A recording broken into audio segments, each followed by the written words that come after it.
We begin with Vladimir Putin and that extraordinary challenge to Putin's grip on power. Tonight, Putin has now addressed the Russian people after the 24-hour mutiny by his longtime ally, Yevgeny Prigozhin, and his mercenary army. They had been fighting for Russia against Ukraine, but then started heading toward Moscow, coming within 120 miles of the Kremlin, then halting, turning back. So what stopped them? Tonight here, news on this apparent deal, the world, of course, watching. And where is the leader of that mercenary group? Tonight, Prigozhin speaking for the first time since the aborted mutiny, but audio only, not seen in public since Saturday now.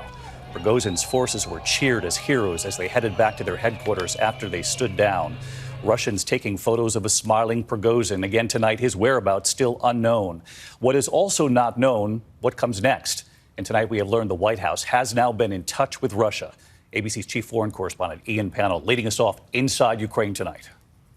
Tonight, Russian President Vladimir Putin attempting damage control after the biggest ever threat to his 24-year rule, one that's left him looking humiliated and weakened. Putin denouncing the organizers of the rebellion for betraying Russia, not mentioning Yevgeny Prigozhin by name, but insisting that an armed uprising would have been suppressed anyway. It comes after the mercenary leader also spoke out today for the first time since the revolt, in an audio message saying the mutiny was against attempts to dissolve his Wagner force into the regular Russian army, slated to begin next week.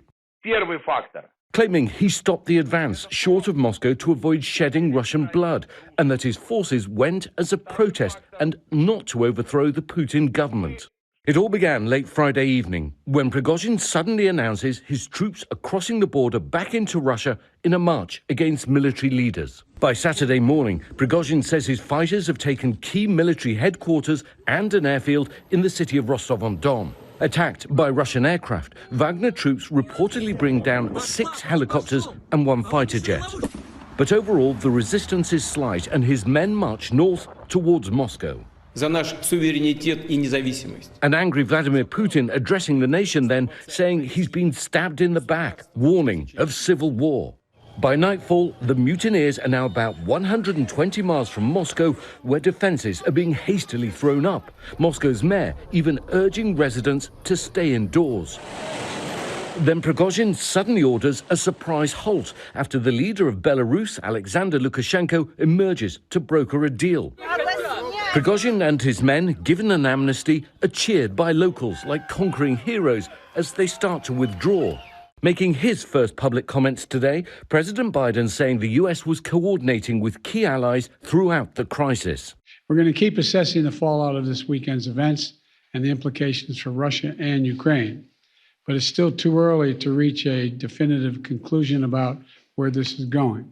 Prigozhin is a multimillionaire who built his empire from a humble hot dog stand to massive catering contracts for the Kremlin. An ally of the Russian president, he was nicknamed Putin's chef. But his empire expanded into private military contracts. Wagner forces accused of a string of war crimes, working with Russia, allying themselves with groups involved in conflicts in Libya and Syria. Now he's synonymous with undermining the very man he used to serve, Vladimir Putin.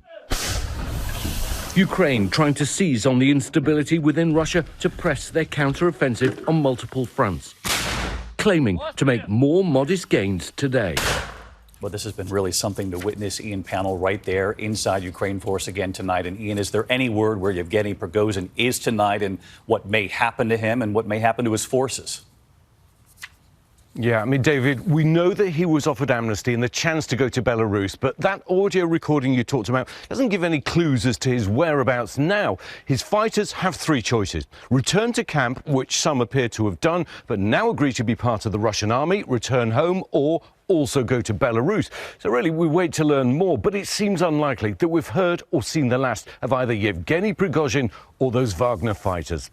David? All right, Ian Pannell with incredible reporting all weekend long. Ian, thank you.